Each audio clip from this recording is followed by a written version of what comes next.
oublié Allah subhanahu wa ta'ala. Allah les a enrichis, ils l'ont oublié. Allah azza wa jal leur a donné une bonne santé, ils l'ont oublié avec cette santé, avec cette richesse. Ici, Allah azza wa jal dit aux messagers que nous devons suivre et prendre pour modèle, dans le sens du verset Kulu min at-tayyibati wa'malu salihan. Mangez des bonnes choses et œuvrez dans le bien. Aidez-vous de ces bonnes choses que vous mangez pour faire des bonnes actions, nous explique le Cheikh Al-Fawzan, hafidhahullah. Comme Allah azza wa jalla a dit وَمَا خَلَقَتُ الْجِنَّ وَالْإِنسَ إِلَّا لِيَعْبُدُونَ. Et je n'ai créé les djinns et les hommes que pour qu'ils m'adorent. مَا أُرِيدُ مِنْهُمْ مِنْ رِزْقٍ وَمَا أُرِيدُ أَنْ يُطْعِمُونَ. Je ne veux pas de subsistance, je ne veux pas de non plus qu'ils me nourrissent. إِنَّ اللَّهَ هُوَ الرَّزَّاقُ ذُو الْقُوَّةِ الْمَتِينَ. Certes, Allah est celui qui octroie la subsistance, le pourvoyeur, le détenteur de la force, l'inébranlable. Allah nous ordonne de l'adorer et nous parle de la subsistance qu'il nous donne. Subhanahu wa ta'ala. فأمر الرسل أن يأكلوا من الطيبات أي الحلال المباح. وفي هذا نهي عن الأكل من الحرام. On retrouve dans ce verset, par la compréhension, l'interdiction de manger ce qui est illicite et interdit. والتغذي بالحرام لأن الأكل من الطيبات يعين على العمل الصالح والأكل من الحرام يصرف عن العمل الصالح. Car le fait de manger les bonnes choses aide à faire les bonnes actions.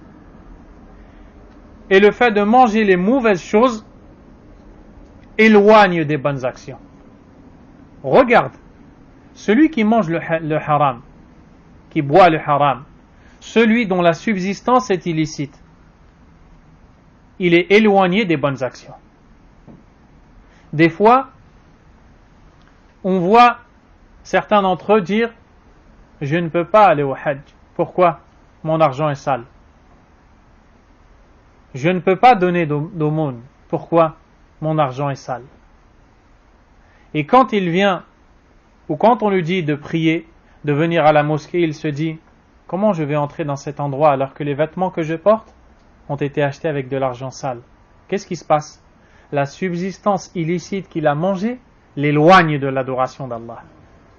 Subhanahu wa ta'ala. Ya Rabbana, urzuqna rizqan halalan. Allahumma urzuqna rizqan halalan, ya Razzaq, ya Razzaq, ya Rabbal alamin. Allah tabaraka wa ta'ala nous dit aussi, l'imam Ibn Taymiyyah rahimahullah nous dit aussi, وَجَعَلَ ذَلِكَ لَازِمًا لِرَسُولِهِ إِلَى الْمَوْتِ كما قال واعبد ربك حتى يأتيك اليقين. الله أكبر. L'imam rahimahullah nous dit, et Allah azza wa jal a rattaché cet ordre, l'application de cet ordre à son messager sallallahu alayhi wa sallam, et cela jusqu'à ce qu'il meure, en lui disant dans le sens rapproché du verset, et adore ton Seigneur jusqu'à ce que vienne à toi la certitude. La certitude, c'est la mort.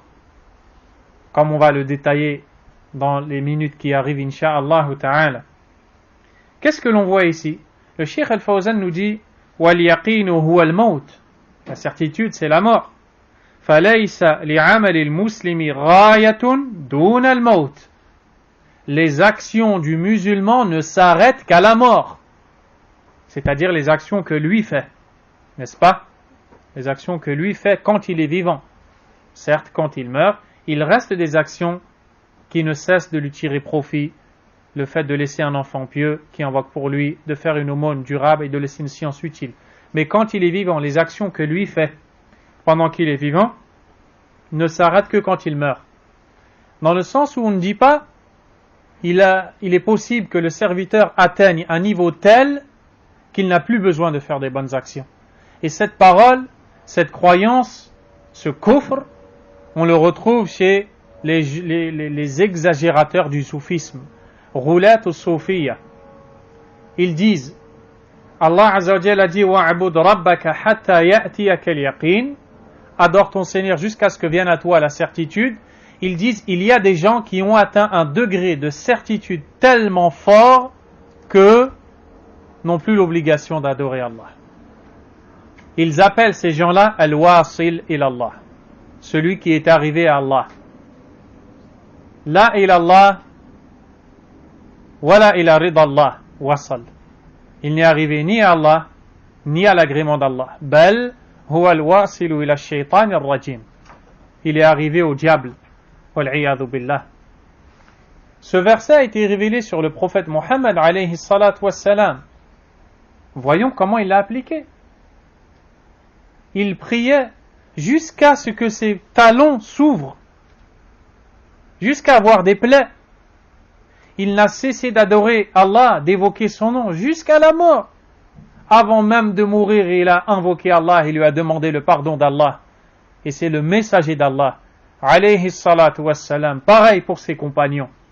Comment aujourd'hui nous pouvons dire, et pire encore, croire que telle personne, huwa al-wasil, il est arrivé à Allah, elle est arrivée à Allah, elle n'a plus besoin de prier.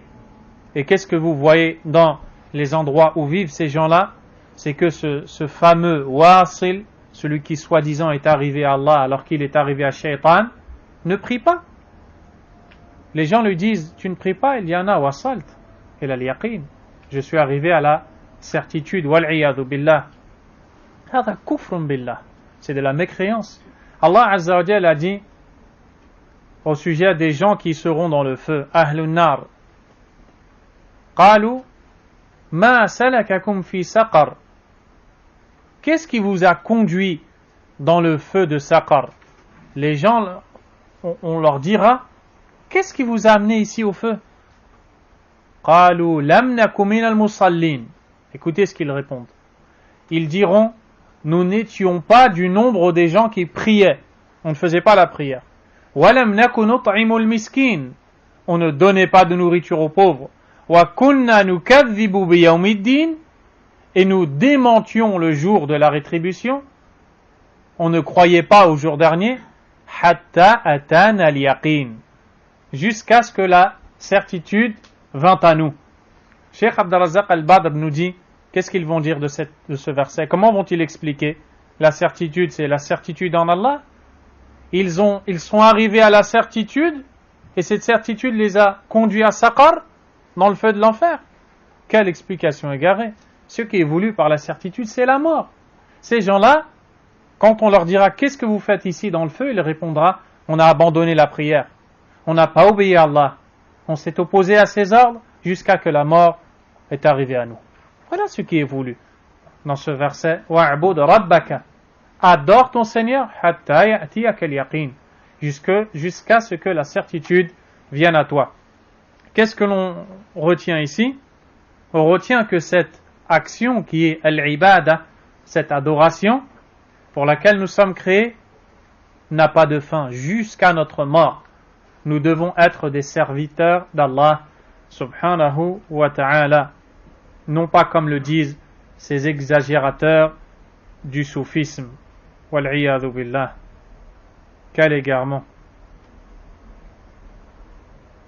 Et ce verset répond à ces gens-là, comme nous dit le Cheikh Salih al-Fawzan hafidhahullahu tabaraka wa ta'ala. L'adoration également ne concerne pas uniquement les hommes, elle concerne les djinns. وَمَا خَلَقْتُ الْجِنَّ وَالْإِنسَ إِلَّا لِيَعْبُدُونَ. Et je n'ai créé les djinns et les hommes que pour qu'ils m'adorent. Tout cela pour que l'imam détaille la place de l'adoration en réponse à la question de la personne qui lui demande